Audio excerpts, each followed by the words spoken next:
it's me. We are back in the kitchen. You all really seem to like this setup in my last video, and I just have to thank you all for the comments, the likes, and the support on that video. It had just as many likes and comments as my beauty videos get, and I was really shocked by that. So that's why I'm back today doing another one. This one's gonna be a little bit different. I wanted to do a spotlight video focusing on one recipe, so we're gonna talk about one recipe this entire video, and I thought this would be good for those types of food or recipes that you all request a lot and that I may need to go into a little bit more detail on, or that might just end up being longer in general. So today's recipe might be familiar to you. You may be like, what the heck is this? We're gonna talk about chicken and dumplings, homemade chicken and dumplings. These are my favorite food. They were the first food I ever learned how to make as a kid. This is a very traditional Southern dish.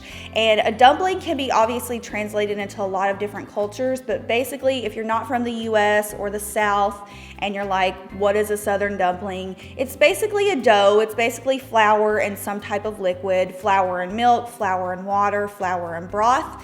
And it's a comfort food. It's a very nostalgic comfort food. If you've ever been to Cracker Barrel, their dumplings there are really famous, but I'm not gonna lie, I think our family recipe is a little bit more flavorful and it's got some pizzazz to it. So I'm gonna take you guys through how to make homemade chicken and dumplings. The day after this video goes up is Thanksgiving, so I thought this would be good timing if you wanna whip up some for your Thanksgiving family dinner. Same thing as last time, we're gonna do the live talk through, so let's go ahead and jump into it. All right, if you've never seen chicken and dumplings before, this is a nice big bowl. Not the most visually appealing food, but they are delicious. So to start your chicken and dumplings out, you need to make a homemade broth. Do not let this intimidate you. It is very easy. Once you've done it, you won't forget how. So you need to bring a large pot of water to a boil. I fill mine up about halfway. That way I have enough room for my ingredients. Basically, broth is made up of 3 ingredients: water, vegetables, and some type of meat. Or if you want to make veggie broth, you don't even have to have the meat. So to start mine out, I have peeled and chopped the tops and ends off of about 4 carrots.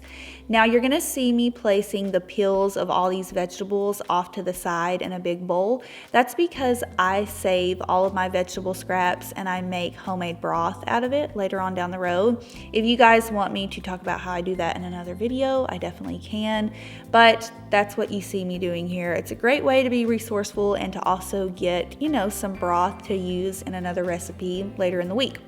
So now I'm moving on to my celery. I'm taking about 4 stalks of celery and I'm removing the leafy parts and placing those into my veggie stockpile.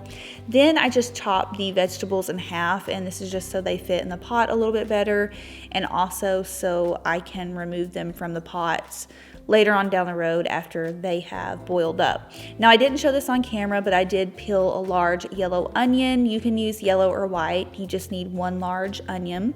And the star of the show is chicken thighs.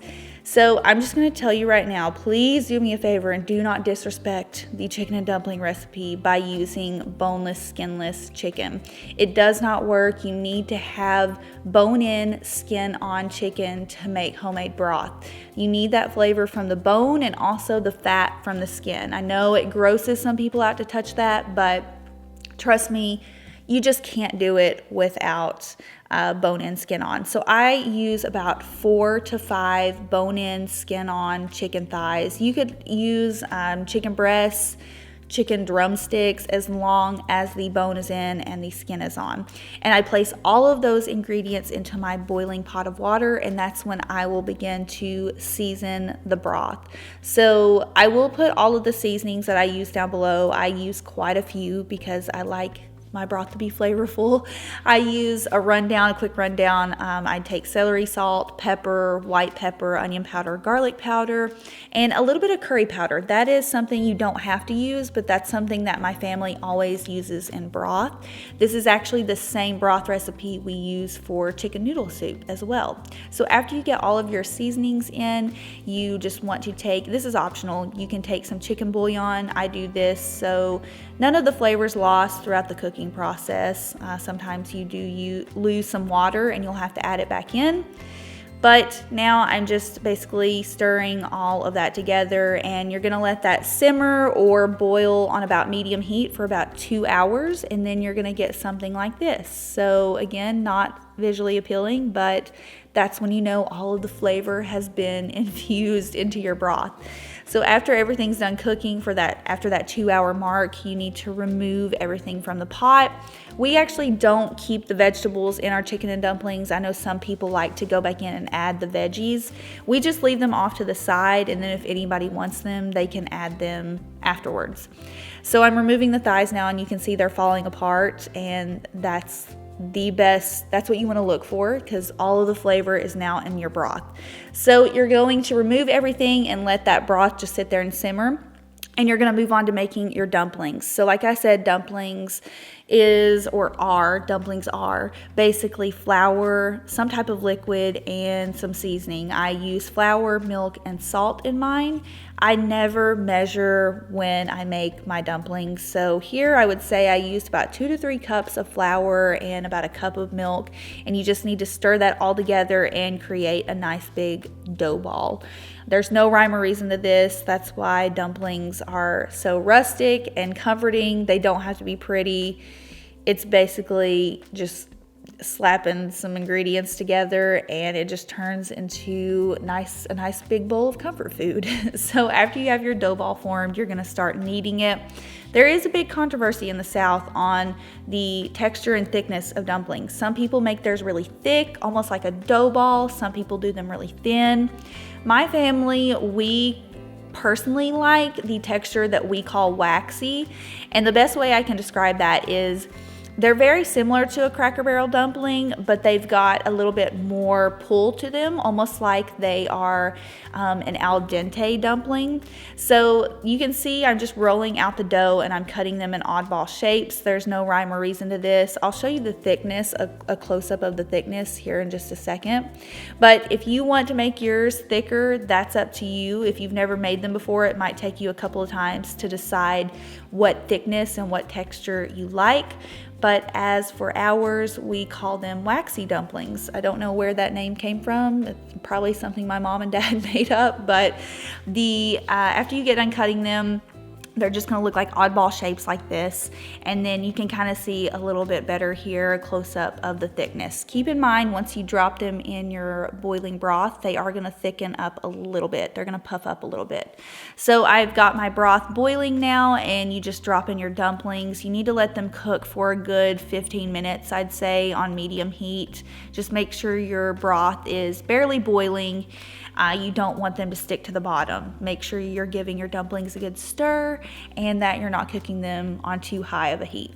While they are cooking, I will remove the meat from my chicken thighs, and my animals absolutely go nuts when I make dumplings or any type of broth. It's the craziest thing. It's like they know that I have chicken thighs in the house. So my animals will crowd around me while I do this. Even the cat. I mean, this is just crazy. They absolutely love chicken thighs, so I always make sure to give them a little nibble after I have some scraps left over.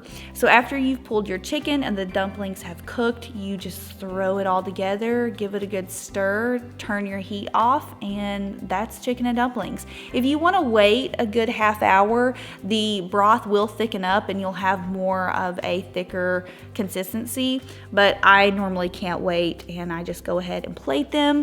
And that is my chicken and dumpling recipe. I hope you guys enjoyed seeing how I do this. It's definitely a nostalgic recipe for me. If you make chicken and dumplings at home, I'd love to know how you all make them. Let me know in the comments down below.